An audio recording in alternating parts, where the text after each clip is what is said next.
یہ راہ ہدایت بیان ہے، یہ راہ مزید نئے بیانات سننے کے لیے چینل راہ ہدایت بیان کو ضرور سبسکرائب کریں۔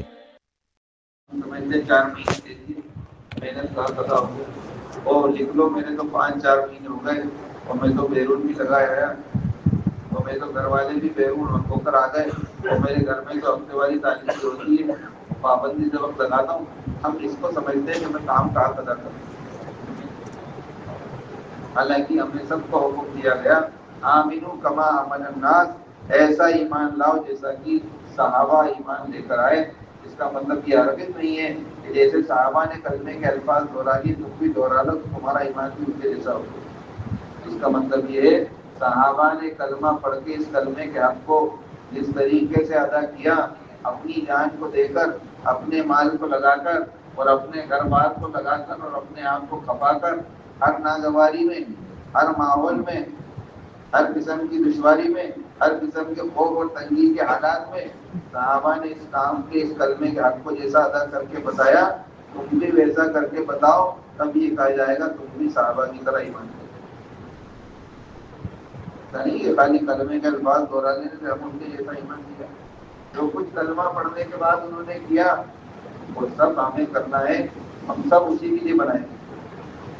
کوئی یہ نہیں کہہ سکتا کہ وہ تو صحابی تھے تو انہوں نے کر دیا، ہم نہیں کر سکتے۔ بعض نبیوں کے لیے تو کہی جا سکتی ہے کہ انبیاء علیہ السلام کا مقام الگ ہے، وہ نبی تھے، لیکن اللہ تبارک و تعالیٰ نے نمونے کے لیے اور مثال کے لیے قائم کر کے ہم سب کو کہیا ایسا ایمان لاؤ جیسا صحابہ نے۔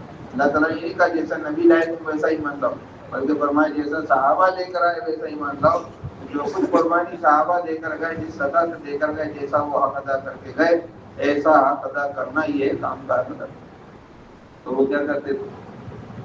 وہ حق ادا کرنے کے لیے، اس کام کا حق ادا کرنے کے لیے اپنی جان کو چھڑک دیتے تھے۔ جان دینے سے بھی وہ حق ادا کرنا نہیں سمجھتے تھے، بلکہ میں یہ کہوں ایک بار جان دینا وہ کافی نہیں سمجھتے تھے۔ کام کا حق ادا کرنے کے لیے ایک بار جان دینا، حالانکہ جان تو ایک ہی بار دی جا سکتی ہے، لیکن وہ اس کو بھی کافی نہیں سمجھتے تھے، ایک بار جان دینا کافی نہیں۔ آپ کو واقعات سے پتہ چلے گا، واقعات نہیں سنا رہا، اشارے کر رہا ہوں۔ عبداللہ ابن حذافہ رضی اللہ تعالیٰ عنہ کو جب پڑاؤ میں ڈالنے لگے تو رونے لگے۔ جب روئے تو بادشاہ نے پوچھا میری بات مان لو، تو میں تو اپنی بات پہ ہوں، تمہاری بات قبول نہیں کروں گا۔ تو کبھی روئے کیوں؟ میں اس لیے تھوڑی رو رہا ہوں میری جان کا خوف ہے، میں تو اس لیے رو رہا ہوں کہ میری ایک ہی جان ہے، اللہ کے راستے میں کبھی چلی جائے گی۔ میری تو تمنا یہ ہے کہ میرے بدن میں جتنے بال ہیں اتنی جانیں ہوتی، میں سب ایک ایک کر کے دیتا رہا، ایک ایک کر کے۔ اپنی ایک جان کو کافی نہیں سمجھ رہے کیا، جتنے بدن میں بال اتنی جانیں ہوتی میں دے دیتا اللہ۔ کیوں؟ اللہ کے نبی نے سکھایا تھا کہ میں اللہ کے راستے میں شہید کر دیا جاؤں، پھر زندہ کیا جاؤں، پھر شہید کیا جاؤں، پھر زندہ کیا جاؤں، خود اللہ کے نبی فرماتے ہیں۔ کام ایک بار جان دینے سے ادا نہیں ہوگا، میں ایک بار شہید ہو جاؤں، پھر زندہ کیا جاؤں، پھر شہید ہو جاؤں، پھر ایسے جذبات تھے۔ جابر بن عبداللہ رضی اللہ تعالیٰ نے، ایک صحابی ہیں، ان کے والد عبداللہ، ان کے بارے میں مشورہ ہو گیا، عہد کے میدان میں جائیں گے۔ عہد کے میدان میں گئے، شہید ہو گئے۔ حضرت جابر جو ان کے بیٹے تھے وہ مشورے سے رک گئے تھے۔ انہوں نے اپنے ابا کو خواب میں دیکھا اور پوچھا خواب میں کہ اللہ تعالیٰ نے آپ کے ساتھ کیا معاملہ کیا؟ تو حضرت عبداللہ جو ان کے والد تھے کہنے لگے اللہ تعالیٰ نے میری روح کو عرش کے سامنے لٹکا رکھا ہے، اور میری جب مرضی ہوتی ہے، جب میرا جی چاہتا ہے میں جنت کا غوطہ لگا کے آ جاتا ہوں۔ کیا کرتا ہوں؟ جنت کا غوطہ لگا کے آ جاتا ہوں۔ لیکن میں جنت کا غوطہ لگانے کے بعد اللہ تعالیٰ سے درخواست کرتا ہوں کہ اللہ تعالیٰ مجھے تو آپ دنیا میں واپس بھیج دیجیے تاکہ میں آپ کے راستے میں دوبارہ شہید ہو جاؤں، کیونکہ جو مزہ آپ کے راستے کی شہادت میں وہ جنت میں بھی نہیں آتا۔ وہاں پہنچ کے بھی دوبارہ شہادت کی تمنا۔ ایک بار جان دینے کو کافی نہیں سمجھ رہے ہم تو، ایک 4 مہینے دے کے ہم سمجھتے کافی ہے، تو جان دینے کو کافی نہیں سمجھ رہے۔ ہاں، اور ہم تعلیم میں کیا پڑھتے ہیں؟ تعلیم کی کتاب میں حکایت صحابہ میں ہمیں صحابہ کی قربانی کے واقعات پڑھائے جا رہے ہیں۔ کیوں پڑھائے جا رہے ہیں؟ پڑھنے کے لیے نہیں پڑھائے جا رہے، سننے سنانے کے لیے نہیں سنائے جا رہے، کرنے کے لیے سنائے جا رہے۔ آپ سوچو تو صحیح، ادھر دیکھو میری طرف، ادھر دیکھو، یکسوئی سے بات کیا سنایا جا رہا ہے تعلیم میں؟ میرے ساتھ کہاں جا رہے ہو؟ عہد کے پہاڑ سے جنت کی خوشبو آ رہی ہے۔ ارے کس کس نے سنا یہ واقعہ؟ ارے تعلیم میں سنا ہے، عہد کے پہاڑ سے کیا آ رہی ہے؟ تو جنت کی خوشبو چھوڑنے نہیں جا رہے ہیں، یہ کہہ رہے ہیں کہ عہد کے پہاڑ کے دامن میں جو لڑائی چل رہی ہے اس میں چلو اور چل کر شہید ہو جاؤ، اور کہاں پہ چلے جاؤ؟ جنت کی خوشبو آ رہی ہے، اپنی شہادت کی تمنا کے ساتھ کہہ رہے ہیں۔ آپ بتاؤ، جتنے جملے آپ کو تعلیم کی کتاب میں پڑھتے رہو لے کے، میرا تو دل نہیں چاہتا شہادت کو چھوڑوں، اللہ کے دل کو خبر چھوڑوں، میرا تو دل چاہتا ہے اپنے ساتھیوں سے جا ملوں۔ ایک کہہ رہے ہیں، اے دل خوشی سے اتر یا نہ گواری سے اتر، تجھے اترنا۔ ایک کہہ رہے ہیں، اللہ عمدہ طرف سے نہیں ادا ہوا ہے کہ مجھے اپنے اہل عیال کی طرف مت لوٹا۔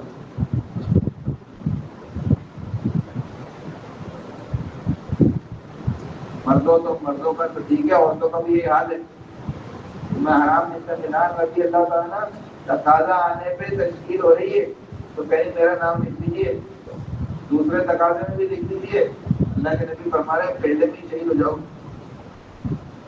دوسرے میں نام نہیں لکھ رہے، پہلے میں تمہاری شہادت، اور شہید ہوئی جا کر۔ آج بھی دفن ہے قبرص میں، سائپرس جگہ کا نام آج کے زمانے میں سائپرس کہتے ہیں، وہاں دفن ہے میں حرام نہیں کرتا۔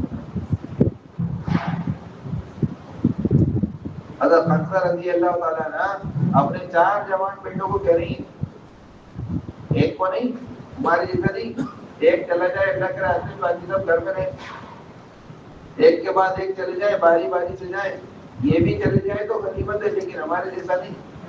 وہ کیا کہہ رہی، چاروں ایک ساتھ جا کے شہید ہو جانا۔ بتاؤ کون ماں ہوگی کلیجے والی؟ گئے 4 بیٹوں سے گئے، ابھی تو اتنا کلیجہ بھی نہیں ہے ماں کے اندر کہ 4 جوان بیٹوں کو اللہ کے راستے میں 4 مہینے بھیج دیں ایک ساتھ۔ وہ کیا کہہ رہی ہے، چاروں جا کر شہید ہو جانا، ابھی تک قیامت فخر سے کہہ سکوں اللہ سے 4 جوان شہید بیٹوں کی ماں۔ کیسا کام کھلا ہوگا، کیسی عظمت کھلی ہوگی، اس کام کا حق ادا کرنے کا کیا جذبہ ان کے اندر ہوگا۔ کوئی بیوی ہے جو اپنے خاوند سے کہے جا کے شہید ہو جاؤ، ایسا جذبہ آیا ہوگا۔ عمرو ابن جبو کی بیوی کہہ رہی ہے، میں تو دیکھ رہی بھاگ کے آ گئے، ایسا ترغیبی تانا دیا کہ وہ بھی انہوں نے بھی قسم کھا لی اور دعا مانگ لیا اور لوٹا نہیں مسلمان۔ عورتوں کا بھی یہ حال، مردوں کا بھی یہ حال۔ قربانیوں سے وجود میں آیا دین، ایسے تھوڑی آ گیا، 4 مہینے لگانے سے نہیں آ گیا یہ دین ہم تک۔ اپنی جانوں کو اعلیٰ سطح سے قربان کرنے پہ آیا ہے، مطلوبہ سطح کی قربانی دی گئی ہے اس کام کے لیے۔ ایسے تھوڑی خالی جان دے دی، جان عزیمت کے ساتھ دی ہے۔ سمیہ رضی اللہ عنہ سب سے پہلی شہید ہے، ایسی عظیمت سے قربانی دی۔ ابو لہب، ابو جہل ملعون نے پرچہ مارا اور اس کے بعد 460 قسم کے اونٹوں کو چاروں سمت میں کھڑا کیا، چاروں ہاتھ پھر باندھے، چاروں کو الگ الگ سمت میں دوڑا دیا، 4 ٹکڑے ہو گئے۔ جان دیے اعلیٰ سطح سے، ایسے شہید نہیں ہو گئے حمزہ رضی اللہ عنہ تو پرچہ مارا، نیزہ لگا، لیکن اس کے بعد کیا ہوا، یہ کلیجے چیرا گیا اور کلیجے کو نکالا گیا اور ناک کاٹی گئی اور کان کاٹے گئے اور کلیجہ چبایا گیا۔ ہاں، ایسے تھوڑی قربانی دی، اعلیٰ سطح کی قربانی۔ تو جب تک دائی کی قربانی مطلوبہ سطح تک نہیں پہنچے گی، لوگوں کی ہدایت وجود میں نہیں آئے گی۔ جو ہند بن عتبہ جس نے حضرت حمزہ کا کلیجہ چبایا تھا، اس کو ہدایت کیوں ملی؟ علماء نے لکھا ہے اس نے جب کلیجہ چبایا تو کچھ اس کا کھانے کی بھی کوشش کری لیکن کھا نہیں سکی تو اگل دیا، لیکن اس کا کچھ ارتھ یا کچھ حصہ اس کے جسم میں چلا گیا۔ جب کوئی چیز اندر جاتی ہے کھانے کے اعتبار سے تو وہ ختم ہو کے جسم کا حصہ بن جاتی ہے۔ اللہ کے نبی نے اپنے چچا کی شہادت کے بعد پہلے تو خوب روئے اور اس کے بعد دعا کی اللہ تعالیٰ جسم کے اتنے حصے دے کے، جسم کے اتنے ٹکڑے دے کے، اور ٹکڑوں کے بارے میں، حصوں کے بارے میں دعا کی اللہ تعالیٰ سے، یا اللہ میرے چچا کے جسم کے کسی بھی حصے کو جہنم میں مت چلا، جسم کے کسی بھی حصے کو جہنم میں مت چلانا۔ تو وہ حصہ جو آئندہ کے اندر گیا تھا اس کے لیے بھی یہ دعا قبول ہو گئی، اس لیے ان کو بھی کیا مل گئی؟ ہدایت۔ دائی کی قربانی مطلوبہ سطح تک پہنچے گی تب مدعو کو ہدایت ملے گی۔ آپ اور ہم سمجھتے ایسی کام کر، ہم نے پورے کام کو عزیمت سے لے کر رخصت پہ ڈال دیا اور ہم نے رخصت کو اصل سمجھ لیا۔ آج ہم جتنے بھی پورے کام کرنے والے ہیں ہم رخصت کو عزیمت سمجھ بیٹھے۔ دیکھو رخصت کیا ہوتی ہے، عزیمت کیا ہوتی ہے، آسان کر کے بتا دیں۔ ایک ہوتا ہے کام کی ابتدا، پہلی اسٹیپ، پہلی سیڑھی، اور ایک ہوتی ہے کام کی انتہا، آخری اسٹیپ۔ ایک ہوتی ہے ابتدا اور ایک ہوتی ہے انتہا۔ ایک شروع ہوتا ہے، ایک آخر ہوتا ہے۔ کام کے لیول ہوتے ہیں، ایک اس سطح کا کام، ایک اس سطح کا کام۔ ہم نے کام کی ابتدائی سطح کو اصل سمجھ لیا، ہم اس سے آگے بڑھنا نہیں چاہتے۔ کام کی ابتدائی سطح کو اصل سمجھ کے بیٹھ گئے۔ ہم سمجھتے مہینے کے 3 دن اصل ہیں، حالانکہ یہ ابتدا کی آخری درجہ۔ ہم سمجھتے 2.5 گھنٹے اصل ہیں، لیکن 2.5 گھنٹے ابتدا ہے، آخری درجہ۔ ہم سمجھتے ہیں 4 مہینے اصل ہیں، 4 مہینے ابتدا ہے، آخری درجہ ہے۔ 4 مہینے کوئی اعلیٰ درجہ نہیں، 4 مہینے لگا لیے تو بہت اعلیٰ درجے بولے۔ جس نے 4 مہینے لگائے اس نے دعوت کے کام کی پہلی سیڑھی پر قدم رکھا ہے۔ کون سی سیڑھی پر قدم رکھا ہے؟ اللہ غنی کے رحمت کرے، حضرت مولانا مصباح الدین صاحب رحمۃ اللہ علیہ کو کہتے تھے کہ جس نے 4 مہینے لگانے کی نیت نہیں کی اس نے دعوت کا کام کرنے کی بھی نیت نہیں کی۔ جس نے 4 مہینے کی نیت نہیں کی اس نے دعوت کا کام کرنے کی نیت نہیں کی، حالانکہ یہ ابتدا ہے۔ اور ایک اور بات، یہ ابتدا بھی صرف ایک بار بھی نہیں ہے کہ زندگی میں ایک بار 4 مہینے لگا لو۔ زندگی میں ایک بار 4 مہینے نہیں ہے، زندگی میں کم سے کم 8 سال 4 مہینے۔ اور ہم کو سب کو یہ ناممکن لگتا ہے، ہم سب کو یہ ناگوار گزرتا ہے۔ ابھی تو میں اپنی دکان سے 4 گھنٹے کے لیے نہیں جاتا، اور ابھی تو میں اپنا گھر چھوڑ کے 4 دن کے لیے نہیں جاتا، یہ ہر سال 4 مہینے چھوڑ کے جانے کی بات کیسے ہے؟ حضرت مولانا الیاس صاحب رحمۃ اللہ علیہ کے زمانے سے یہ بات ہوئی۔ زندگی میں کم سے کم 8 سال 4 مہینے، اور آگے فرمایا یہ کم سے کم معذور لوگوں کے لیے، جو معذور ہے ان کے لیے کم سے کم۔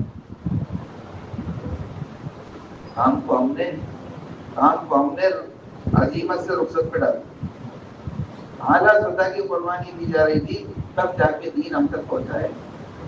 ہم تو ابھی ادنا سطح کی قربانی پہ بھی نہیں ہے۔ بتاؤ دین کیسے پہنچے گا؟ دین اپنی زندگی میں بھی حقیقت کے ساتھ نہیں آئے گا، زندگی دو رنگی بنی رہے گی، راضی رہے رحمان بھی اور خوش رہے شیطان بھی۔ اللہ کو بھی راضی کرتا رہے گا اور شیطان کو بھی خوش کرتا رہے گا۔ اس دو رنگی میں خوش ہو کے مبتلا رہے گا تو میں دو رنگی میں ہوں اور میں تو اللہ کو بھی خوش کر رہا ہوں، کوئی بات نہیں۔ اس سطح کی، اس طرز کی زندگی گزار کے غفلت میں جیتا رہے گا اور اسی غفلت میں مر جائے گا۔ آج موقع ہے غفلت توڑنے کا۔ یہ ساری کی ساری بے دینی اور ساری کی ساری نافرمانی، یہ سب غفلت کی وجہ سے اللہ تعالیٰ نے ایسے لوگوں کو غافلون کہا ہے، غافلون، اور ان کا انجام اور ان کا ٹھکانہ جہنم بتایا، اور اس کی وجہ بھی بتائیے۔ اس وجہ کو آج غور سے سن لو کہ کہیں یہ وجہ میرے اندر تو نہیں ہے۔ اللہ تعالیٰ قرآن کریم میں فرما رہے وَلَقَدْ ذَرَأْنَا لِجَهَنَّمَ كَثِيرًا مِنَ الْجِنِّ وَالْإِنسِ، لهم قلوب لا يفقهون بها ولهم أعين لا يبصرون بها ولهم آذان لا يسمعون بها أولئك كالأنعام بل هم أضل أولئك هم الغافلون. اللہ تعالیٰ فرما رہے اپنے کثیر تعداد میں انسانوں کو اور کثیر تعداد میں جناتوں کو جہنم کے سامان کے لیے پیدا کیا. کثیر من الجن والانس، کثیر تعداد میں انسان اور جنات جہنم کے سامان کے لیے بنائے گئے، پیدا کیے گئے. عجیب بات، اللہ تعالیٰ نے ایسا کیا. اللہ تعالیٰ نے ایسا نہیں کیا، بلکہ اللہ تعالیٰ فرما رہا ہے اس کی وجہ ہے، آگے وجہ بتا رہے ہیں کہ یہ جہنم میں کیوں جائیں گے، یہ جہنم کا سامان کیوں ہے. اللہ تعالیٰ فرمائے لہم قلوب لا یفقہون بہا، ان کے دل تو ہے لیکن یہ دل سے آیات الہی کو سمجھنے کے لیے اپنے دل کو استعمال نہیں کرتے. ان کی سمجھ اور ان کی فقاہت ختم ہو گئی. ان کے دل ہے، ان کا دل دھڑکتا ہے، ان کا دل ساری باتوں کو سمجھتا ہے، اب بات سمجھنے کو تیار نہیں.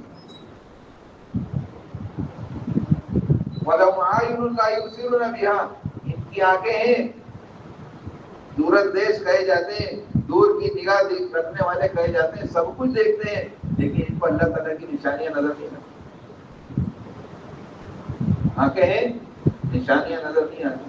وَلَهُمْ أَعْيُنٌ لَا يُبْصِرُونَ وَلَهُمْ آذَانٌ لَا يَسْمَعُونَ بِهَا، ان کے کان ہیں لیکن حق بات ان کے کانوں میں سنائی نہیں پڑتی.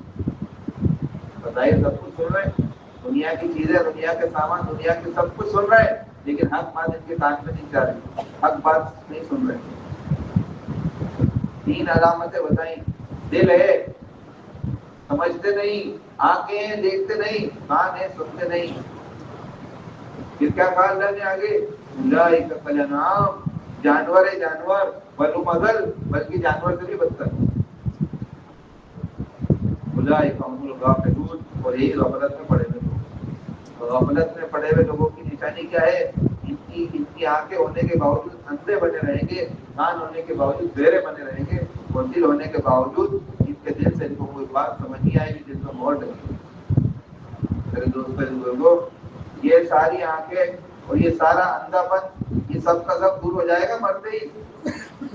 مرتے ہی آنکھیں کھلے گی. کوئی شخص ایسا نہیں ہوگا جس کی آنکھ مرنے پہ نہ کھلے.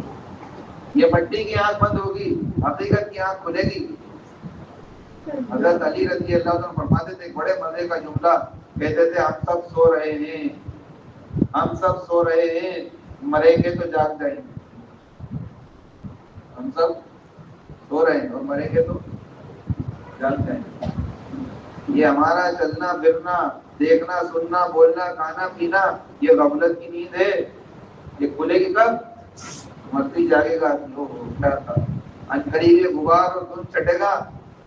مٹی کی آنکھ بند ہوگی، حقیقت کی کھلے گی. یہ دھند چٹے گا، آنکھ کھلے گی، حقیقت سامنے آئے گی.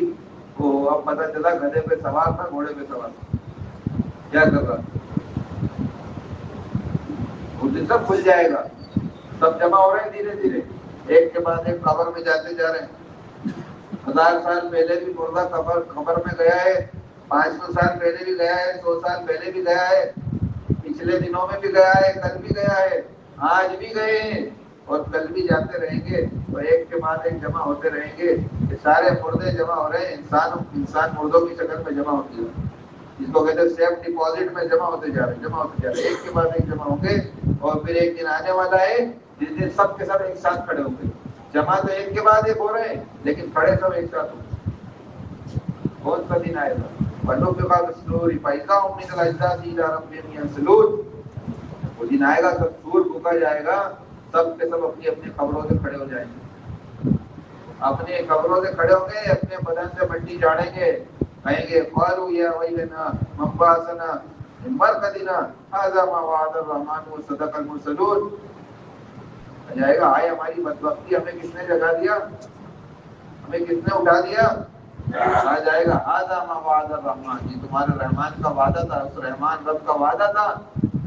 وصدق المرسلون، جو سچے نبی نے کیا تھا. پھر ایک زور کی آواز ہوگی، ان کانت الا صیحۃ واحدہ، ایک آواز، ایک چنگاڑ زور کی ہوگی.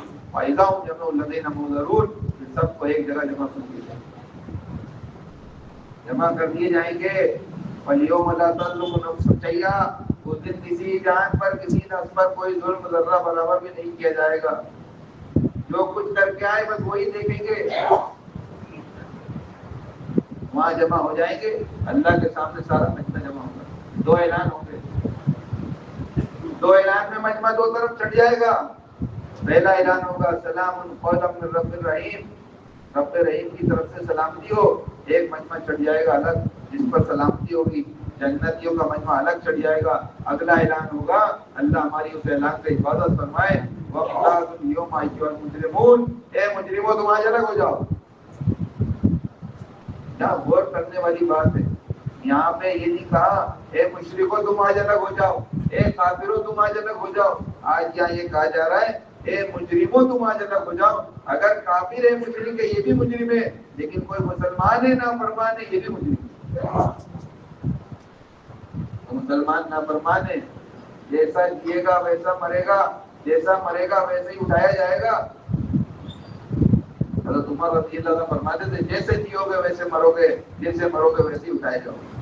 مجرموں کی حالت میں زندگی گزاری، مجرموں والی موت آئے گی، مجرموں کی طرح اللہ کے سامنے کھڑے ہو. وہ دن آئے گا اللہ تعالیٰ فرمائیں گے مجرموں تم آج الگ ہو. اللہ تعالیٰ نے اس منظر کو بیان کر کے اپنے نبی سے خطاب فرمایا وَلَوْ تَرَىٰ إِذِ الْمُجْرِمُونَ نَاكِسُو رُءُوسِهِمْ عِندَ رَبِّهِمْ رَبَّنَا أَبْصَرْنَا وَسَمِعْنَا فَارْجِعْنَا نَعْمَلْ صَالِحًا إِنَّا مُوقِنُونَ. اے نبی جی کاش کہ آپ دیکھتے کہ مجرم لوگ اپنے رب کے سامنے سر جھکائے کھڑے ہوں گے اور کیا کہہ رہے ہوں گے ربنا ابصرنا وسمعنا، یہ ہمارے رب ہم نے سب دیکھ لیا، ہماری آنکھیں کھل گئی، اور سمعنا ہمارے کان کھل گئے، فرجعنا نعمل صالحا اب ہمیں نیک عمل کرنے کے لیے واپس بھیج دے. اتنا مومنون اور ہم یقین والے بن کر آ جائیں، دنیا میں واپس بھیج دے تھوڑی دیر. کیا کہہ رہے ہیں ابصرنا وسمعنا، میری آنکھیں کھل گئی. علماء نے اس کا ترجمہ کیا ہے اب ہماری آنکھیں کھل گئی اور ہمارے کان کھل گئے. یہ ترجمہ بتاؤ. آنکھیں تو کھلی ہوئی تھی دنیا میں، اب کیوں کہہ رہے ہیں کہ آنکھیں کھل گئی؟ کان تو کھلے ہوئے تھے دنیا میں، اب کیوں کہہ رہے ہیں کان کھل گئے؟ یہ وہ آنکھوں کا کھلنا ہے جیسے ہم کہتے ہیں جب ہماری آنکھوں کا دھوکہ ٹوٹتا ہے ہم کہتے ہیں ارے یار میری آنکھیں کھل گئی. کہتے ہیں نا جب دھوکہ ٹوٹتا ہے کسی آدمی کیا کہتے ہیں میری آنکھیں کھل گئی. حالانکہ کھلی ہوئی رہتی لیکن جب دھوکہ ٹوٹتا ہے تو کیا کہتا ہے آنکھیں. کہ وہ آنکھیں کھلی کہ دیکھا سامنے جنت ہے اور دیکھا سامنے جہنم ہے اور اللہ کا سامنے ہے اور اللہ تعالیٰ خود موجود ہے. اب سب آنکھوں سے دیکھ لیا، اب کہہ رہے میری آنکھوں کا دھوکہ ٹوٹ گیا، میری آنکھیں. بتاؤ اس دن کا آنکھوں کا کھلنا کچھ کام آئے گا؟ ارے اس دن واپس بھیجا جائے گا. آج عمل کا موقع ہے، پکڑ نہیں ہے. اس دن پکڑ ہو جائے گی، عمل کا موقع نہیں ہوگا. ایک ون وے ٹرافک ہے، ادھر سے گئے واپس نہیں ہے، واپسی کا ایک موقع اللہ تعالیٰ نے دیا ہے زندگی کا. پہلا موقع ہے، آخری موقع ہے اور سنہرا موقع ہے اپنی آخرت کو بنانے کا. سنہرا خوش نصیب ہے وہ انسان جس کی دنیا میں آ کے کھل جائے، جس کے دنیا میں کان کھل جائے، جس کا دل دنیا میں کھل جائے. کیسے کھلے گا؟ انہوں نے تو وہاں میدان محشر میں پہنچ گیا، آنکھوں سے جنت اور جہنم دیکھا، عرش کو دیکھ لیا تو کہہ رہے ہیں آنکھیں کھل گئی. دنیا میں کیسے کھلے گا؟ ایک حدیث سے معلوم ہوگا، ہم سب نے حدیث سنی بھی ہے لیکن اس حدیث کو اس لائن سے نہیں سمجھا ہوگا. اللہ کے نبی صلی اللہ علیہ وسلم نے حارث بن مالک رضی اللہ تعالیٰ عنہ سے کہا، صبح صبح اٹھایا اور پوچھا حارث صبح کس آدمی؟ ارے سنی نہیں سنی حدیث، بہت سارے لوگوں نے سنی ہوگی لیکن اس پہلو کو کبھی غور نہیں کیا ہوگا جو انشاءاللہ بتاؤں گا کہ حارث صبح کس حال میں کی. کئی بات ہے حارثہ مومن حق کر کہ میں نے کامل ایمان والا ہونے کی حالت میں صبح کی ہے. میں کامل مومن ہوں، میں مومن ہوں، میں نے صبح کی مومن ہونے کی حالت میں. اللہ کے نبی نے کہی دعویٰ جو کر رہے ہو مومن ہونے کا، کامل ایمان ہونے کا، اس کی دلیل کیا ہے؟ اس کی دلیل میں انہوں نے ان تین چیزوں کو پیش کیا. جن تین چیزوں کے بارے میں اللہ تعالیٰ جن کا جہنمیوں کے بعد جہنمیوں کی علامت بتا رہے ہیں، ان کی آنکھیں بند ہیں، ان کے کان بند ہیں، ان کا دل بند ہے. انہوں نے انہی تینوں چیزوں کو پیش کیا. سب سے پہلے اپنا دل پیش کیا. کیا کہہ رہے ہیں اللہ کے نبی؟ اس کی دلیل یہ ہے کہ میں نے اپنا دل دنیا سے ہٹا دیا. سب سے پہلے دل پیش کر. میرا دل کھل گیا ہے دنیا سے، میرا دل آخرت کی طرف لگ گیا ہے، چیزوں سے اعمال کی طرف لگ گیا ہے. اس لیے میں رات بھر نمازیں پڑھتا ہوں، دن میں روزہ رکھتا ہوں. میرا دل دنیا میں نہیں ہے، میرا دل مخلوق سے ہٹ کے خالی کی طرف لگ گیا ہے. یہ سب سے پہلے اپنا دل پیش کیا. میرا دل دنیا سے آخرت کی طرف میں نے مستقل کر. پھر اپنے کانوں کو پیش کیا. جنت والوں کی ملاقاتیں اور جہنم والوں کی چیخوں پکار اور ان کے ہائے واویلے یہ میں اپنے کانوں سے سن رہا ہوں. کیا کہہ رہے ہیں؟ یہ میں اپنے الفاظ میں کہہ رہا ہوں، یعنی یوں کہہ رہے ہیں کہ میرے کان بھی کھل گئے. دنیا میں کیا سن رہے ہیں؟ جنت والوں کی ملاقاتیں اور آپس میں جہنم والوں کی چیخوں پکار دنیا میں سن رہے ہیں کانوں سے. یوں کہہ رہے ہیں میرے کان کھل گئے. پھر اپنی آنکھوں کو پیش کیا. اللہ کے نبی وہ منظر جس دن اللہ کا عرش سامنے لایا جائے گا تو اسے ابھی اپنی آنکھوں سے دیکھا. یعنی یوں کہہ رہے ہیں میری آنکھیں بھی، وہ کافر وہاں پہ کہہ رہے ہیں ہماری آنکھیں کھل گئی، یہ دنیا میں کہہ رہے ہیں میری آنکھیں کھل گئی. دل بھی پیش کیا. اب یہ تینوں چیزیں جب آخرت کا استظار دل میں آ گیا، کانوں میں آ گیا، آنکھوں میں آ گیا، اب اللہ کے نبی فرما رہے ہاں ہاں ہاں عارف ایسے مومن ہو گئے جن کا دل ایمان کے نور سے روشن ہو گئے. ایمان کی نور سے روشن ہو گیا، دل ان کے دل میں ایمان اتر چکا، یہ کامل مومن ہو گئے. اس سے ایک بات معلوم ہوئی کہ آخرت کا استظار اور آنکھوں کا کھلنا اور کانوں کا کھلنا ایمان کی تکمیل سے ہوگا. کس سے ہوگا بھائی؟ جب ایمان دل میں داخل ہوگا تو وہ آخرت والی آنکھیں کھلے گی. جب ایمان دل میں حقیقت کے ساتھ داخل ہوگا، کان حقیقت میں آخرت کی باتیں سنیں گے، اور ایمان دل میں حقیقت کے ساتھ داخل ہوگا، دل کا رخ پورا پلٹ کے آخرت کی طرف چلا جائے. اگر یہ سب نہیں ہو رہا، یہ سب نہیں ہو رہا ہے تو اس کا مطلب ہے کہ ایمان کامل نہیں ہے. ہم سب اپنے آپ کو کامل ایمان میں رکھتے ہیں. اللہ کے نبی تو فرما رہے ایک صحابی ایک عرب کے دیہاتی لوگ آئے، کہنے لگے ہم ایمان دیا. اللہ کے نبی نے فرمایا کچھ فرما دے. اس سے پہلے جبرائیل علیہ السلام وہی لے کر آ گئے تو وہی بتائیے اللہ کہ وہی آئی. اللہ کے نبی پہ وہی آئی. دیہاتی لوگ کہہ رہے ہم ایمان دیا ہے. اللہ تعالیٰ نے وہی بھیج دی. قالت الاعراب آمنا قل لم تؤمنوا ولكن قولوا اسلمنا ولما يدخل الايمان في قلوبكم وان تطيعوا الله ورسوله لا يلدكم من اعمالكم شيئا. نبی جی یہ دیہاتی لوگ آپ سے کہہ رہے ہیں ایمان دیا ہے، ان سے کہیے ایمان نہیں لائے. حالانکہ کوئی شخص اللہ کے نبی کے سامنے اپنے ایمان کو ظاہر کرے وہ صحابی بن جاتا ہے.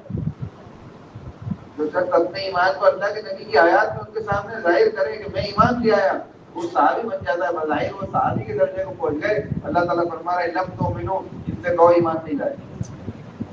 ولیکن قولوا اسلمنا، لیکن یہ یوں کہے کہ ہم مسلمان ہوئے، اسلام لائے. اسلام لا کر مسلمان ہوئے ہیں، ابھی مومن نہیں ہوئے. کیوں؟ آگے بات فرمائی ولما يدخل الايمان في قلوبكم، ان کے دلوں کے اندر ایمان داخل نہیں ہوا ہے. یعنی مومن بننے کے لیے دل کے اندر کیا داخل ہونا ضروری ہے؟ ایمان کا دل میں داخل ہونا ضروری ہے. ایمان دل میں داخل نہیں ہوا تو مسلمان تو کہلائے گا لیکن مومن نہیں کہلائے گا. میں آپ کو یہ فرق بتانا چاہتا ہوں. آج مسلمانوں کی فہرست بنائی جائے تو رجسٹر بن جائیں گے، سارے مسلمانوں کی فہرست بناؤ، سب کے نام دکھائیں گے. لیکن اگر مومنین کی فہرست بنے گی تو سارے مسلمانوں کے نام اس میں نہیں آئیں گے.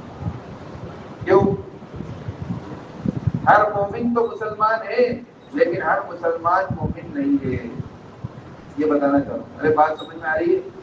ہر مسلمان تو مومن، ہر مومن تو مسلمان ہے لیکن ہر مسلمان مومن نہیں ہے. کیوں؟ مومن تو وہ ہوتا ہے جس کی زندگی میں نافرمانی نہیں ہوتی. ہاں مسلمان کہلایا جا سکتا ہے نافرمانی کے ساتھ بھی. بتاؤ جو لوگ نماز نہیں پڑھتے ان کو مسلمانوں کی فہرست میں لکھیں گے نہیں لکھیں گے؟ لیکن مومنین کی فہرست میں نہیں لکھیں گے. سمجھ رہے بات؟ یہ سب سمجھنا ہوتا ہے. جو عورت بے پردہ گھومتی ہے مسلمان، اس کا نام مسلمان عورتوں کی فہرست میں لکھیں گے نہیں لکھیں گے، لیکن مومنہ کی فہرست میں اس کا نام نہیں آئے. کیوں؟ اللہ تعالیٰ مومن ہونے کی علامت بیان فرما رہے ہیں. وَلَمَّا يَدْخُلِ الْإِيمَانُ فِي قُلُوبِكُمْ، ابھی دل میں ایمان داخل نہیں ہوا ہے، لیکن دل میں ایمان داخل ہونے کی علامت کیا ہے؟ وَإِن تُطِيعُوا اللَّهَ وَرَسُولَهُ، اللہ اور اس کے رسول کی اطاعت، یہ دل میں ایمان کے داخل ہونے کی علامت ہے. ان کے دل میں ایمان داخل ہوگا، اللہ اس کے رسول کی اطاعت ان کے لیے سب سے ظاہر ہوگی. اگر نہیں ہو رہی ہے ظاہر، ابھی اندر ایمان نہیں اترا ہے. اگر آدھی ادھوری اطاعت ظاہر ہو رہی ہے، ابھی آدھا ادھورا ایمان اترا ہے. مثال کے طور پہ 20% ایمان داخل ہوا، اس کی زندگی میں 20% اطاعت ہوگی. تھوڑی مانے گا، تھوڑی نہیں مانے گا. آدھا ایمان ہوگا، آدھی مانے گا، آدھی نہیں مانے گا. پوری اطاعت کرے گا، سمجھو اس کے اندر پورا ایمان. ایمان کی تکمیل سب سے پہلی شرط ہے. تو علماء نے لکھا ہے کہ ایمان کی تکمیل کیسے ہو؟ فرمایا دعوت اللہ اس کی شرط. ایمان کی تکمیل کے لیے کیا شرط بتائی؟ دعوت اللہ. امام غزالی علیہ رحمہ فرماتے مومنین کاملین کی جماعت میں داخلے کی شرط دعوت اللہ. اگر تم چاہتے ہو کامل مومن کی جماعت کے زمرے میں داخل ہو جاؤ، اس کی شرط دعوت اللہ. امام قرطبی رحمۃ اللہ علیہ فرماتے ہیں ایمان اور نفاق کے بیچ میں حد فاصل فرق کرنے والی چیز جو محنت ہے وہ امر بالمعروف نہی منکر کی محنت دعوت اللہ. مولانا بدر عالم میرٹھی رحمۃ اللہ علیہ جنت البقیع میں دفن ہے، بڑے عالم گزرے ہیں. انہوں نے اپنی کتاب میں لکھا ہے کہ دعوت اللہ کے بغیر ایمان کی تکمیل ہو ہی نہیں سکتی. بلکہ یہ آیت جو ہم روزانہ تبلیغ کے بیانات میں سنتے اور بولتے رہتے ہیں، کنتم خیر امۃ اخرجت للناس تأمرون بالمعروف وتنہون عن المنکر وتؤمنون باللہ، یہ آیت ہم روزانہ بولتے سنتے رہتے ہیں. اس کا ترجمہ موٹا موٹا مفہوم ہم لوگ جو بیان کرتے ہیں کہ تم بہترین امت ہو، لوگوں کو نفع پہنچانے کے لیے نکالے گئے ہو اور بھلائی کا حکم دیتے ہو، برائی سے روکتے ہو اور ایک اللہ پر ایمان رکھتے ہو. ارے یہی ترجمہ کرتے نا. انہوں نے کیا ترجمہ کیا؟ انہوں نے ایک عجیب انداز میں اس کا ترجمہ کیا. کہنے لگے تم بہترین امت ہو ہی نہیں سکتے. ترجمہ کہاں سے شروع کیا؟ تم بہترین امت ہو ہی نہیں سکتے جب تک کہ تم اپنے آپ کو لوگوں کو نفع پہنچانے کے لیے بھیجا گیا نہ سمجھو. تم بہترین امت نہیں ہو سکتے. اور تأمرون بالمعروف وتنہون عن المنکر کی وتؤمنون باللہ کی تفسیر میں لکھا ہے، کہا کہ جب تک کہ تم امر بالمعروف نہی بالمنکر یعنی دعوت اللہ کی محنت کر کے وتؤمنون باللہ اپنے ایمان کی تکمیل نہیں کر لیتے، تب تک تم بہترین امت نہیں. کیا ترجمہ کیا؟ تم بہترین امت ہو ہی نہیں سکتے جب تک کہ تم اپنے آپ کو لوگوں کی نفع رسانی کے لیے بھیجا گیا نہ سمجھو اور امر بالمعروف نہی منکر کر کے اپنے ایمان کی تکمیل نہ کر لو. تم بہترین امت نہیں ہو. اس لیے سیدنا عمر رضی اللہ تعالیٰ عنہ فرماتے ہیں کہ ہمیں اللہ تعالیٰ نے بہترین امت کا لقب اس لیے نہیں دیا کہ ہم حضور کے صحابی ہیں، بلکہ ہمیں بہترین امت اس لیے کہا کہ ہم یہ دعوت اللہ کی محنت کا کام کرتے ہیں. اس کام کو کرنے کی وجہ سے لقب کیا. اور یہاں صرف ہمیں خطاب نہیں کیا، یہاں ساری امت کو خطاب کیا ہے. اس لیے اللہ تعالیٰ نے کنتم فرمایا. اگر اس سے صرف ہم مراد ہوتے تو اللہ تعالیٰ کنتم کی جگہ انتم کہتے کہ انتم خیر امت. کنتم جو کوئی بھی یہ کام کرے گا وہ بہترین امت میں شامل ہو جائے گا. بہترین امت میں شامل ہونے کے لیے امر بالمعروف نہی منکر کی محنت دعوت اللہ شرط ہے اور ایمان کی تکمیل کے لیے بھی دعوت اللہ شرط ہے. یہ تو علماء نے لکھا ہے. اللہ تعالیٰ نے قرآن کریم میں کیا کہا کہ ایمان کیسے مکمل ہوگا، ایمان کی تکمیل کیسے ہوگی؟ اللہ تعالیٰ نے سورہ توبہ میں 8 باتیں بتائیں کہ 8 کام ان کو کرنا ہے جس سے مسلمان مومن بنے گا. کتنے کام کرے گا؟ 8 کام. 8 باتیں جب تک مسلمان کے اندر نہیں پائی جائیں گی یہ مسلمان مومن نہیں بن سکتا.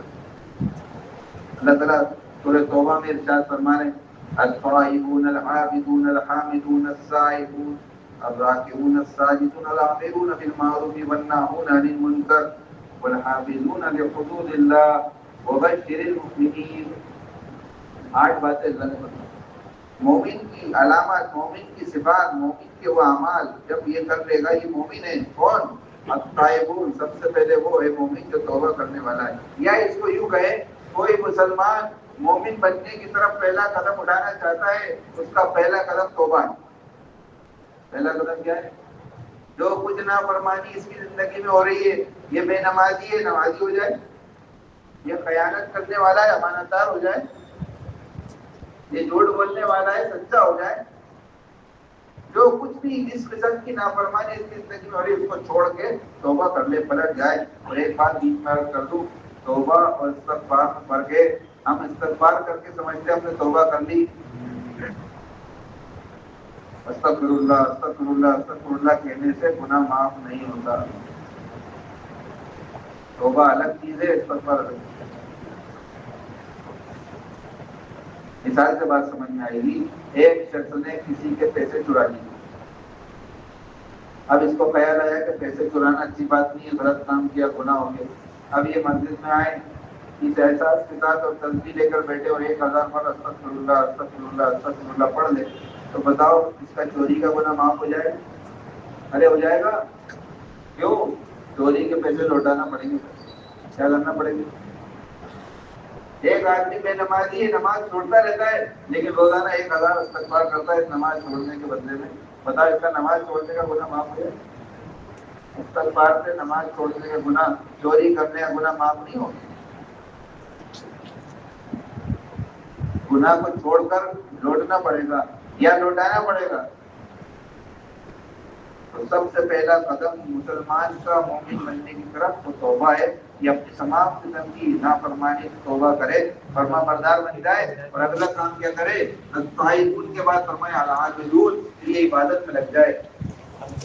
کون سی عبادت؟ کیسی عبادت؟ ہم تو عبادت جن چیزوں کو سمجھتے ہیں، اور عبادت کیسی کرنا چاہیے اور کیسے ہونا چاہیے اس کو ایک مثال سے سمجھو. عبادت جو لفظ ہے وہ عبد سے بنا ہے، اور عبد عربی میں غلام کو کہتے ہیں. عبد کس کو کہتے ہیں؟ غلام کو کہتے ہیں. غلام کا کام ہوتا ہے اپنے آقا کے حکموں کو پورا کرنا. تو بتاؤ آدھے حکم پورے کرنا یا پورے حکم پورے کرنا؟ جی،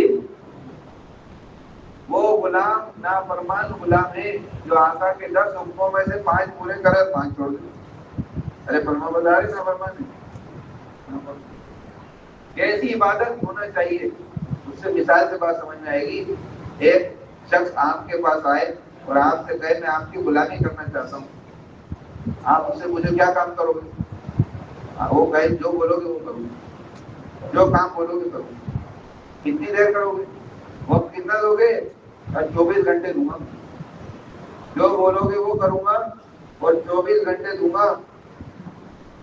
تنخواہ کتنی لوگے؟ تنخواہ کچھ نہیں چاہیے. ارے تنخواہ کچھ نہیں چاہیے پھر چاہتے کیا ہو اس سے؟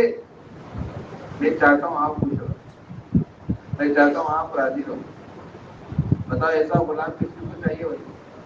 ہر ایک چاہے گا مجھے میرے پاس ایسا غلام ہو، ایسا غلام جو 24 گھنٹے وہ کرے جو میں چاہتا ہوں اور بدلے میں تنخواہ نہ دیتا ہو، پھر مجھے خوش رکھنے کی اس کی نیت ہے. اب بتاؤ ایسے غلام کی کوئی حاجت یا کوئی ضرورت اس کو پیش آئے گی، کون پوری کرے گا؟ ارے کون پوری کرے گا؟ اس کا مالک پوری کرے گا. بس دوستوں ایسے بزرگوں، ہم عبادت سے اللہ تعالیٰ ہم سے یہ چاہتا ہے تم ہمارے ایسے غلام ہو جاؤ 24 گھنٹے وہ کرو جو ہم چاہتے ہیں. بدلے میں تم کچھ مت چاہو، اتنا چاہو کہ ہم راضی ہو جائیں. بدلے میں جنت بھی نہیں چاہیے ہمیں. جنت کو مانگنے کا اللہ کے نبی نے کہا ہے جنت الفردوس مانگو، جنت کو مانگو. جنت مانگنا ہے لیکن جنت مقصود نہیں ہے، جنت مقصد نہیں ہے. جنت موعود ہے، جنت کا وعدہ کیا گیا ہے لیکن جنت مقصد نہیں ہے. مقصد اللہ کی رضا ہے، مقصد اللہ کی ذات ہے. کہ اللہ کی ذات اللہ کو راضی کر لیا تو جنت تو اللہ کی رضا کا مقام ہے، اللہ راضی ہو جائیں گے ویسے ہی ملے گی. مقصد جنت نہیں ہے، مقصد اللہ کی ذات. عبادت سے یہ مراد ہے ایسے ہو جائیں 100% اپنے آپ کو سپرد کر دیں. 100% عبادت. ایسا نہیں 2 رنگی والی زندگی گزار رہے، راضی رہے، رحمان کی خوش رہی شیطان. 2 رنگی والی ایک رنگ ہو جا، سراسر ایک رنگ ہو جا. یا تو موم ہو جائے یا سنگ ہو جائے، ایک رنگ ہو جائے. دوستوں بزرگوں، پوری پوری اطاعت کے ساتھ. پھر فرمایا الحامدون، تیسری بار فرمایا کہ اللہ کی تعریف کرنے والا ہو. ایک تعریف اللہ کی کونے میں بیٹھ کے ہوتی ہے سبحان اللہ الحمدللہ لا الہ الا اللہ واللہ اکبر، اور ایک تعریف ہوتی ہے امت کے اندر چل پھر کر اللہ کی تعریف کرنا، اللہ کا تعارف کرانا. الحامدون اللہ کا تعارف کرے، تعارف کرائے اور اللہ کی تعریف کرے، اور پھر اس کے لیے اللہ کے راستے میں پھرے. اپنی بات فرمائی السائحون، یہ اللہ کے راستے میں پھرنے والا ہو. علماء نے دو ترجمے کیے اس کے، ایک تو روزہ رکھنے سے بھی کیا ہے، اور اکثر علماء نے ترجمہ کیا ہے کہ اللہ کے راستے میں پھرنے والا ہو.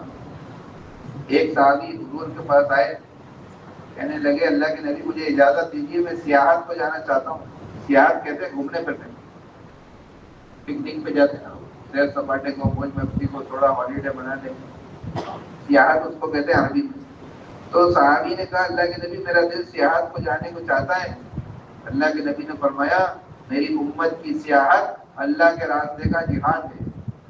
میری امت کی گھومنا پھرنا کیا ہے؟ اللہ کے راستے کی جد و جہد ہے، اللہ کے راستے کی نقل و حرکت ہے، اللہ کے راستے کی محنت، یہ میری امت کا جہاد، میری سیاحت. اس پر اللہ تعالیٰ فرما رہا ہے سائحون، کہ مومن وہ بنے گا جو اللہ کے راستے میں پھرے گا. پھر آگے فرمایا الراکعون الساجدون، کہ پھر رکوع کرنے والا ہو، سجدے کرنے والا ہو، اللہ کے سامنے جھکنے والا ہو. پھر ساتویں بات اللہ تعالیٰ نے فرمائی العامرون بالمعروف والناہون عن المنکر، کہ یہ لوگوں کو بھلائی کی طرف بلانے والا ہو اور برائی سے روکنے والا ہو. ابھی ہم امر بالمعروف نہیں منکر کو سمجھتے ہی نہیں کہ یہ اس کا تعلق ایمان سے ہے. اگر سن لو ادھر، اگر امر بالمعروف نہیں منکر کا آخری درجہ بھی ہم میں سے کسی نے کھو دیا تو سمجھنا کہ رائی کے دانے کے برابر ایمان بھی کھو دیا. اگر کسی کی زندگی میں امر بالمعروف نہیں منکر کا آخری درجہ بھی نہیں ہے تو اس کے زندگی میں رائی کے دانے کے برابر بھی ایمان نہیں ہے. میں نہیں کہہ رہا، حدیث میں آتا ہے اللہ کے نبی صلی اللہ علیہ وسلم فرمایا، جس کا مفہوم ہے اللہ کے نبی نے 3 قسم کے ایمان بیان فرمائے. سب سے افضل ایمان کو بیان فرمایا اور کہا کہ جب تم کسی منکر کو ہوتے ہوئے دیکھو، کسی برائی کو ہوتے ہوئے دیکھو، اس کو اپنے ہاتھ سے روک دو. یہ ایمان کا سب سے اعلیٰ درجہ ہے. اور اگر تمہارے اندر اتنی طاقت نہیں ہے کہ تم ہاتھ سے روک سکتے ہو تو زبان سے اس کو روکو. یہ ایمان کا درمیانی درجہ ہے. اعلیٰ درجہ تو ہاتھ سے روک دینا ہے، درمیانی درجہ زبان سے روکنا ہے. اور اگر تمہارے اندر اتنی بھی طاقت نہیں ہے، ہمت نہیں ہے کہ تم کسی برائی کو ہوتا ہوا دیکھ کر اس کو زبان سے روک سکتے، تو تم نے تیسرا اور آخری درجہ اللہ کے نبی نے فرمایا پھر تم دل سے اس کو برا جانو، تمہارے دل کے اندر غم محسوس ہو، تمہارے دل کی طاقت سے دعاؤں کے ذریعے تم اللہ سے اس منکر کو بند کرنے کی کوشش کرو. اور فرمایا ذالک هو اعظم الایمان، یہ ایمان کا سب سے آخری درجہ ہے. اور منتخب میں یہ حدیث نقل کی گئی ہے، اس میں لکھا گیا ہے، اس حدیث اس جملے کے بعد لکھا ہے اگر تمہارے دل کے اندر یہ آخری درجہ بھی نہیں ہے کہ تمہیں برائی دیکھ کر برائی محسوس ہو تو پھر تمہارے اندر رائی کے دانے کے برابر بھی ایمان نہیں.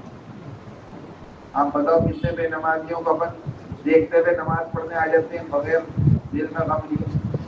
کتنے بے نمازیوں کو چھوڑتے ہوئے مسجد آتے ہیں. بعض لوگ تو وہ ہے گھروں کے اندر بے نمازیوں کو چھوڑ کر نماز پڑھنے آتے ہیں. صبح فجر پڑھنے آ رہے لیکن گھر میں کتنے بے نمازی جو فجر چھوڑتے گزار رہے ان کو چھوڑ کے آتے ہیں. کوئی غم نہیں، کوئی احساس نہیں. یہ ساری بے دینی، ساری منکر، اگر یہ سب ہماری حضرت نے ایک مثال دے کے فرمایا اگر 5000 سال پہلے کوئی منکر ہوا ہے، کتنے سال پہلے؟ 5000 سال پہلے کوئی برائی ہوئی تھی، کوئی منکر، کوئی اللہ کی نافرمانی ہوئی تھی، اس کا تذکرہ آج آپ کے سامنے آیا اور آپ نے سن کر دل میں برا محسوس نہیں کیا کہ ایسا نہیں ہونا چاہیے تھا، تو آپ بھی اس منکر میں شامل ہو. آپ کے اندر وہ آخری درجہ نہیں ہے. اس لیے دعوت کی محنت دوستو بزرگوں ایمان کی تکمیل کے لیے ضروری ہے. آمرون بالمعروف والنہون عن المنکر، یہ امر بالمعروف نہیں ہے، منکر کرنے والا ہوگا. اور آخری بات اللہ نے فرمائی والحافظون لحدود اللہ، کہ یہ اللہ تعالیٰ کی قائم کردہ حدوں کی حفاظت کرنے والا ہوگا.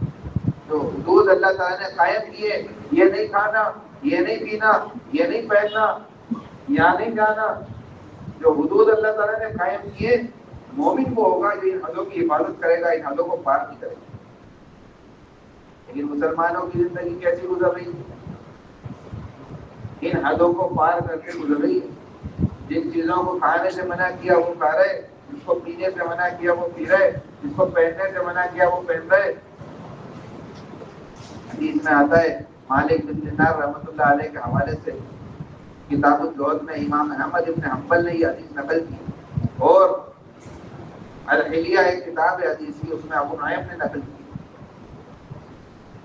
میں بنی اسرائیل کے نبیوں ایک نبی پر اللہ تعالیٰ نے وحی بھیجی، اور وحی بھیج کے کہا کہ اپنی قوم کو جمع کر کے سمجھاؤ، اپنی قوم کو جمع کرو اور سمجھاؤ، لا تدخلوا مداخل اعداء، کہ اللہ کے دشمنوں کی مجلسوں میں مت جایا کرو، لا تطعموا مطاعم اعداء، اللہ کے دشمنوں کی طرح کھانے مت کھایا کرو، لا تلبسوا ملابس اعداء، کہ تم اللہ کے دشمنوں کی طرح لباس مت پہنا کرو، لا يتشکلوا شکل اعداء، کہ تم اللہ کے دشمنوں کی طرح شکلیں مت بنایا کرو، لا يشربوا شراب اعداء، جو اللہ کے دشمن پیتے ہیں تم وہ مت پیا کرو، وتكونوا اعداء كما هم اعداء، اگر تم اللہ کے دشمنوں کی طرح یہ سب کرو گے تم بھی اللہ کے دشمن ہی کہلاؤ۔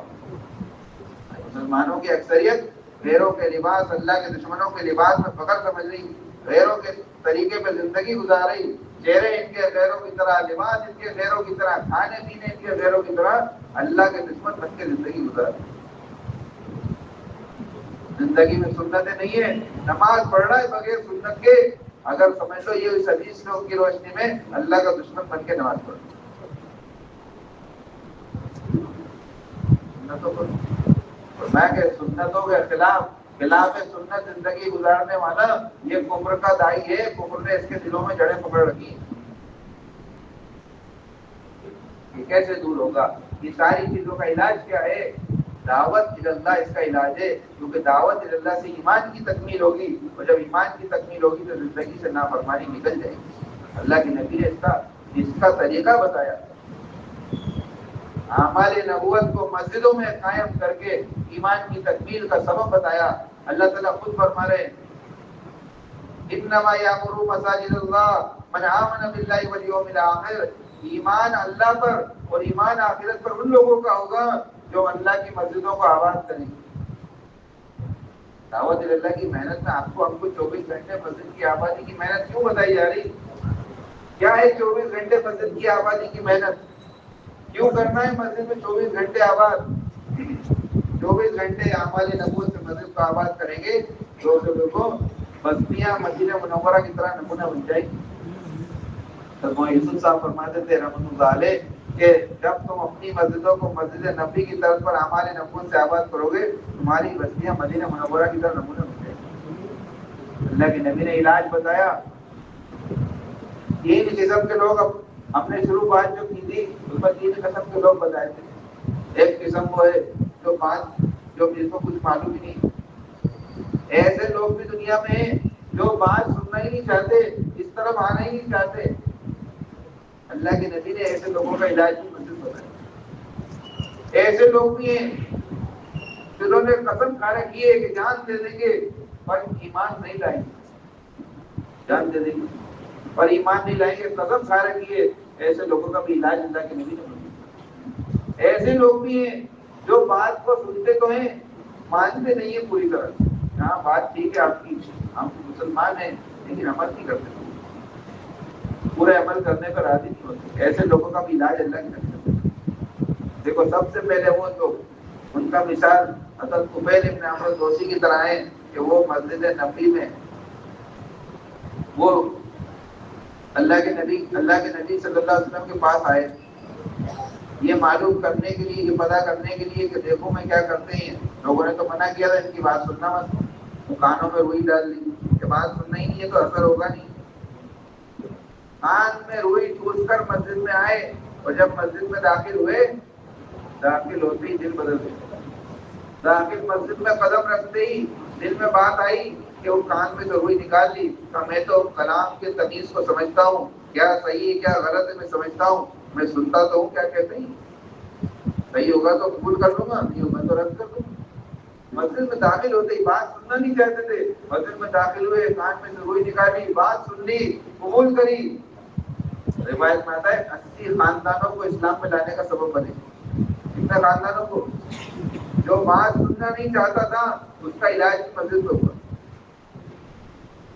ایک صحابی ہے ثمامہ رضی اللہ عنہ، مشرکین کی طرف سے قید میں آئے، مسجد میں ان کو باندھ دیا، ان کو مسجد میں باندھ دیا.